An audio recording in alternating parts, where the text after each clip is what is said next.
Lulzim Toçi, 31 vjeç, i ndaluar në burgun e Santa Maria Capua Vetere në Itali për vrasjen e gruas së tij Eleanor Toçi, 24 vjeçe.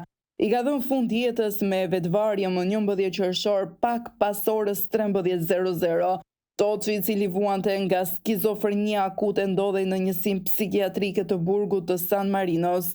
Vrasja e Eleanor Toçi ndodhi më 9 tetor 2024 në shtëpinë e tyre në Itali para syve të fëmijëve të tyre të vegjël, atëherë 64 vjeç. Ngjarja e tronditës u zbulua pasi Lulzim Toçi u shfaq në shtëpinë e vëllait të tij, duke kërkuar të çohej në spital. Kunata e tij, duke mos parë Eleanorin, i telefonoi asaj dhe fëmia 6 vjeçar ju përgjigj videothirrjes, duke i treguar tezës trupin e pajetë të nënës. Policia ndaloi 31 vjeçarin para shtëpisë së tij. Gjatë seancave dëgjimore, Lulzim Toçi rrëfeu vrasjen, por nuk ishte në gjendje të jepte arsye të qarta. Ai shfaqej i hutuar dhe jepte versione të ndryshme të ngjarjes, duke sugjeruar se kishte halucinacione.